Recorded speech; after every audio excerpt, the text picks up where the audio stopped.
That signal, of course, means 1 o'clock. And when it's 1 o'clock here in Boston, it means it's about, 40 afternoon somewhere, I guess. Yeah. As I was saying, this little phrase is something I always like to read in moments of great despair, such as today. I've been paid. And I always read this little phrase to myself, and it reassures me.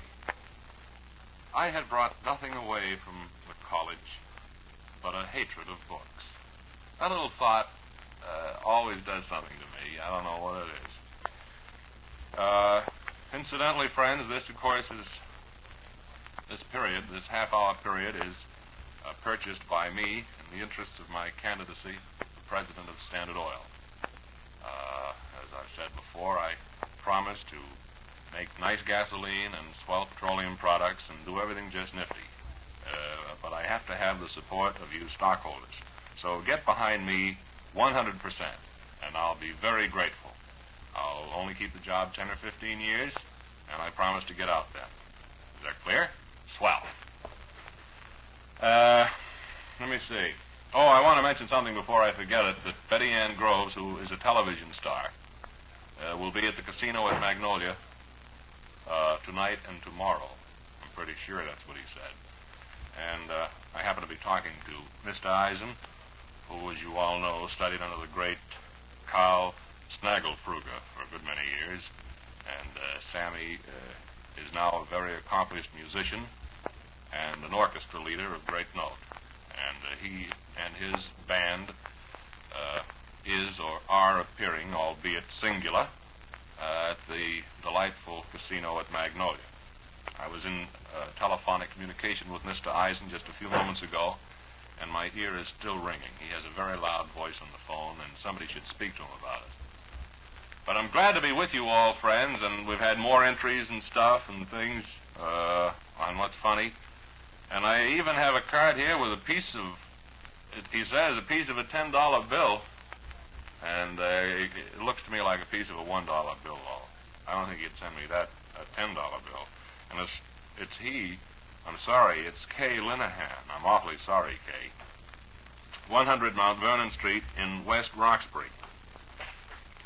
And she says, Dear Ray, I'm sending the attached $10 bill to put my name on your mailing list with the suggestion that a barrel of the same would eliminate the need of any further contest. And I think she's absolutely right. 100% right. Oh, gee. Life is such a problem. I'm looking at some pictures here. Well, they're not really pictures. They're great art studies by Salvador Dali. There's a whole flock of them in this particular book. It's amazing the way that fella can, I don't know, would you say draw? But what he can do with a pencil and a piece of paper is right out of this world. Really amazing. What he's done is he has drawn the illustrations for a book of essays, and it's very impressive indeed. Makes me think that I'm pretty good upstairs. Speaking of upstairs, I hope all you people who live downstairs are keeping your radios up real loud so as to bother the people upstairs. Always do that, friends, as you go through life. Dear Ray, what would be funnier than a barrel full of Cynthia Sweets chocolates with Ipana filling? This is really quite practical because not only will you enjoy a delicious candy, but you will clean your teeth at the same time, thus revolutionizing the candy and toothpaste industries. Most sincerely, Marjorie Allen. Well, Marge, I think that's wonderful, and I'm going to send you some Cynthia Sweets filled with Ipana toothpaste, and I know that you will like them, as so many people do. Have you seen the new movie? It's called Young Love, and it's starring Margaret O'Brien as a two-fisted prep school athlete who has a knack for getting in trouble. And that will be opening at Murphy's Open Air Theater in Backpasture, New Hampshire, someday soon. I think tomorrow. One of those days. Any more mail here? Yes, one other. One other that I'll read now, that is. I can't read all of it either, though. Let me see. A barrel with Harry Truman and Drew Pearson inside. Well, that's kind of funny. That's from Nancy Sheehan of Brookline. Walcott Road, and I think Nancy will send. I can't read your whole letter, and Nancy wrote in pencil, which offended me, and I'll send her some candy, but I wouldn't do it again. Now, you'll just have to use pen and ink if you're going to write into this program, because after all, if I have to show these letters to people, think how embarrassed I feel showing them a letter written to me in pencil. Goodness sakes. What could be funnier than a barrel full of passbooks? And that is submitted by Ernestine A. Mulkern of Cambridge. And I laughed at that myself. I don't know whether you laughed, so I'm going to send Ernestine a box of Cynthia Sweet's chocolates. Somebody wrote in and said we're not singing after the Chesterfield commercial anymore. Well, I'll tell you why we're not. It's because the musicians I have on the program this week can't play that song. They have to have music. Now, that's where they differ from Ken and Bill. Ken and Bill fake, you see. They can fake it. And these three men are great musicians and wouldn't dare fake.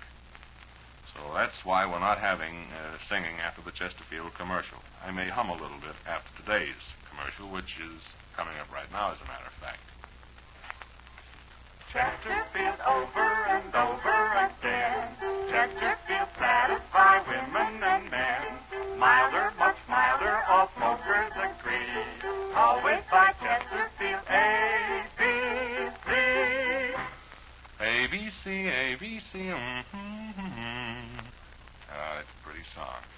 Somebody wrote to me, somebody from Lowell wrote and said that when they, that particular singing commercial is on the air, they're 2 or 3 year old, or maybe she's a little older, I forget, listen to the radio and say, hobby horses. It reminds the little girl of music they play at hobby horses. I guess it does at that. Da-da-da-da. They always play something like that. Here's a card I'm going to read. This is also from Lowell, and can you imagine the time that this fellow spent with a dictionary in his hand? Now, you listen to this whole card. It's from John Thornley of 424 Chelmsford Street in Lowell. He says, gentlemen, that almost threw this entry out right there. I had to go to the judges with that, and they consented to let it go by. Just this once, however. What could be funnier than ants in the pants of a paper hanger? Well, that's pretty funny. Being a regular and truly appreciative listener to your valued WHDH program, and being thereby fully conservant of the abundant volume of hot air thus disseminated, I would suggest you install the atmospheric air purification potentialities the 1949 Philco air conditioner embraces, unless perchance you prefer to conserve all the heat to solve next winter's heating perplexities. Your matinee offering certainly constitutes a sure cooler offer, for it invariably puts the heat on. Thus, when it evaporates, the humidity assumes cooler proportions by mere comparison. And he wrote a ditty for Cynthia Sweets. He said, Cynthia Sweets lead the candy parade, the sweetest and purest that ever were made. Thus, when their flavor melts on your lips, all competition fades into total eclipse. Beautiful words sung now by Larry Lovebreath. It's awful good, John Thornley. Yeah, it's very good. I'll have to send you some candy. But speaking of that Philco air conditioner, I'm a hay fever sufferer. And I imagine there are plenty of others who suffer from it. You know, this Philco air conditioner just doesn't cool your room, but it purifies the air. In other words, it takes out the sturdlies that fly around causing people to suffer from hay fever. Now, if you do suffer from hay fever or grass fever or dust fever, and there are people are allergic to a lot of things like that you never realize. This Philco will clear the air before you breathe it, which isn't a bad idea. I always recommend clean air to breathe. So if you would care to have them go out and look at your house, don't forget to send me a postcard here, up here at this swell little room, and I'll read it and send the fellows out to your house. You don't have to buy anything. They'll just tell you what you should buy if you need it. Barbara Colby of, let me see, it must be Belmont. I'll have to look. No, it isn't. I don't know where it is. Something in Massachusetts, Barbara. And she says, what could be funnier than a barrel full of 50,000 watts? W-A-R-T-S. Well, I think that's pretty funny, and I'll send you some candy, Barbara, but I hope it gets to you. I think it's Belmont. I'll let them figure it out over at Cynthia Sweets. Gee, I only have 3 commercials today, which comes as a pretty nasty shock. I wish I had about 15. As somebody Duke wrote in and told me you need all those commercials to talk about. Well, I sure do, and for other reasons, too. Well, thank you, man. That was our hungry trio who are substituting for Ken and Bill while on vacation. And in connection with that, there's a letter from Wollaston that says, who do you think you're kidding, Ray? You haven't 3 new musicians. That's Ken and Bill still supplying the music. How did it get? I thought I was getting away with something, but here's a person in Wollaston who knows that that's still Ken and Bill playing the music. And she has the proof right here in the letter. Well, it isn't really, honest. It isn't. It's from the Kilbourne twins, Nancy and Midge. That really isn't Ken and Bill. As I say, Ken and Bill are on vacation. Really they are, and that's a substitute. And the mail pull is still all for Ken and Bill, unfortunately. Looks like they'll be back Monday according to our survey. Well, there's nothing I can do about it. I mean, I have to abide by the decision of the judges. Remember, it's final, and everyone's been very original and very apt about the whole thing. And so, unfortunately, Ken and Bill will be back. Incidentally, I bumped into Ken Wilson this morning, but not hot enough. He didn't fall down over in front of the Shawmut Bank. Isn't it funny when you're on vacation, you always skulk around banks looking at winking greenbacks. Usually, towards the end of your vacation, you do that. But Ken was over there this morning, walking up and down in front of the Shawmut Bank, looking in with big, greedy eyes. You could knock his eyes off with a stick, looking into the teller's cage. Excuse me, a bulletin. What's that? Well, he owns a big house out on Jamaica Plain, you know. And time to do it right on his vacation. Your mortgage, Mr. Dali, Mr. Wilson, we want to talk with you. Yeah? Won't take very long. Well, I'm on vacation, though. All you'll have to do is sign this piece of paper, sir. Well, couldn't I do it in a couple of weeks? No, it's essential I have this thing done by 5. Because you have to be out by noon tomorrow. You see what I mean? Well, anyway, a very happy vacation to Ken. Yeah, I'm looking at these drawings of Salvador Dali, and they scare me, Leo. By whom? Salvador Dali. You know. Oh, I can't stand it. You can't, really? No, I really don't like it. He scares me. And I don't He's much scare too easily. grotesque. What's that there? Well, this thing with the moon growing on somebody's chest, and he has horns coming out of their arms, and all kinds of scary things like that. I get all scared when I look at Salvador Dali. Why does he do that? There must be some reason for it. But he incidentally, Salvador Dali does all right. I mean, he's world famous, and some of his drawings... Well, I suppose. But People how can you enjoy his drawings? I mean, actually. Well, if you know what he's trying to do, I suppose. I mean, just the ordinary layman. How can you enjoy anything so unusual, so out of this world? Well, if you can say nothing more for Salvador Dali, you don't pass over his work without looking at it. No, I'll admit that. It Which does is something stun you. that you can't say about all artists. You'll stop Is and this look an at open it. forum? May I speak Yes, freely? it certainly is, Leo. It's been Which thrown type out. of art do you care for most, Ray? Now, you're not an artist, but Petty, I paintings, guess. I mean. Petty, I think. No, I mean outside of magazines. I really mean it. I'm serious. Well, all right. I think I like the American primitive. The way the Indians used to draw. Now, don't you like New England landscape drawing or a nice big... Sunset? No, not a sunset. A water picture. You know. Not necessarily. Seashore, rocks and cliffs up on the Maine coast. And A big splashy marine. Well, if there's a petty girl in it, sure. Oh, I see.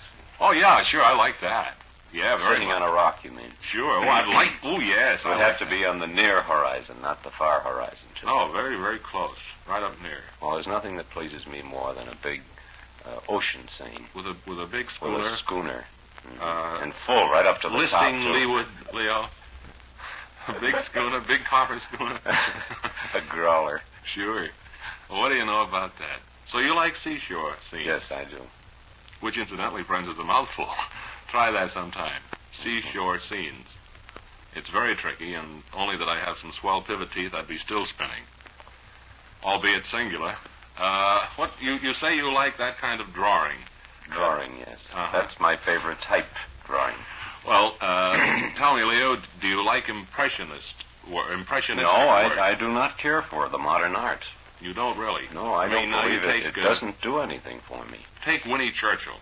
Now, he does a lot of impressionistic stuff. Do you like it? No. I mean, he'll put a big blob of brown, or a little blob of brown, way up in the right-hand corner, and the story with the picture goes that fellow is reading some book, you see.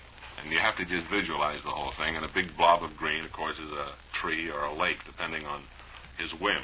Have you ever seen a winter scene in New England? A little brook that isn't quite frozen over in the snow, and a white birch tree. Birch trees are white, aren't they? This guy has that's the soul real of a art. poet. That real is. Leo, you have the soul of a poet, really. Well, it's simply that some of my relatives are artists, and that's the type of work they...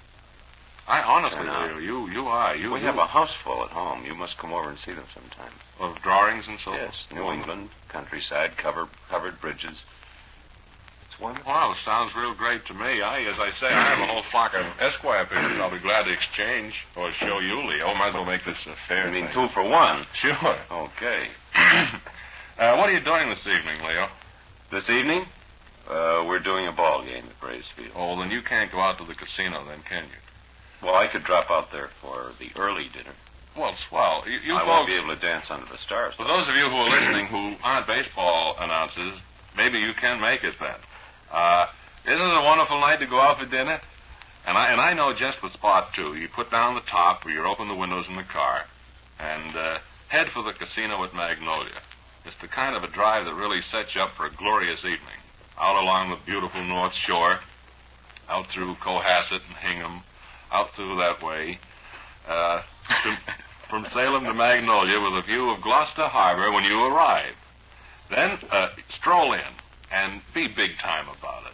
I mean, slam the door shut and walk right in as though you know what you're doing and walk as though you have a wallet full of money. Stand there with your hands on your hips and say, come on now. Sure. Action. Just march in Here I and am. slam the door, let everyone know you're there, and you can have a cocktail at the bar, order dinner if you wish, and you can have a delicious meal, all for $1.85. A meal for $1.85. Now, that isn't bad, you must agree. You can dance where the cool ocean breezes join you. There's music. I'll say there's music. Sammy Eisen, who, as I said before, studied under the great Carl Snagelfruger for a great many years, is furnishing music at the casino at Magnolia, and tonight Betty Ann Groves, the singing star, will be there to sing your favorite melodies. A brown bird singing for one. I don't know what some of the others are. Incidentally, I heard Singing Sam the other morning. You did? And he's he's... the late singing Sam, don't you? Is he? Isn't he late? Well, I don't know. I thought he died. Maybe these are transcribed. Yes, I think they are his old. Well, I think there's been 2 Singing Sam anyway, Leo. I really Well, do. maybe I'm wrong about it, Ray. I hope so. Mm. I've always enjoyed old Sam. Mm-hmm. You've been a wonderful singer. Well, anyway, he sang Brown Bird Singing, and it was a beautiful morning for it, and my eyes filled up with tears as I listened to it. It's a great old song. I used to love the way Henry Burr sang it. Of course, And that will be one of the featured songs at Magnolia tonight? That will. That's what Betty Ann has promised to sing for me. Well, and I shall have to have a substitute on that ball game. I must go there tonight. One more thing. Between dances, be sure and buy some more dance checks. Oh, no. Be sure to stroll the grounds, watch the ocean, bathe in the moonlight. You'll even enjoy the check, friends. There's never a cover. All the prices are reasonable. And remember, the casino at Magnolia is open for luncheon, too, as well as dining and dancing every single night. Sunday dinner all day, too. So whenever you want a good time, be smart. Look smart. Feel smart. Go to the casino at Magnolia and shave, too. That's wonderful music, fellas. Just think you only have one more day to go, and then, according to the mail count, you'll be gone for good. Maybe I can get you in on some program like Songs of All Nations or something. That's something I'll work on later, and I want you to drop up to my office after today's program. What is funnier than a groom with tight shoes in a receiving line? That's pretty funny, isn't it, Leo? Yeah, that's funny. I agree. Groom with tight shoes? Or the bugler at Wonderland with a split lip. That's sent in by Sad Sam, the Undertaker's aide. And he says that if these are funny, we should send a box of chocolates to the Children's Hospital, which will be done. Thank you, Sad Sam. That was a very nice thought indeed. What would be funnier than a barrel full of sponsors picking up their options? That would be a laugh, Leo. Mm-hmm. And I'll send you something, Especially in too. the summer. I think a barrel of spaghetti is funnier than a barrel of monkeys, and besides, it would give Margaret Magoon a chance to use her noodle. That's from Cap de Rochemont. That doesn't sound like a pirate's name. Doesn't it look like a swashbuckling pirate? Incidentally, don't forget to see the swashbuckling pirate story starring Spring Byington, which will open soon. Margaret O'Brien is in the movie. She, as I said before, is a two-fisted athlete at prep school who has a knack for getting into trouble, and it's filmed in off-color, and you'll love it. Swell. And that'll be opening up at some outdoor theater. It has to be shown in the outdoors. Now it's time for that split-lip bugler.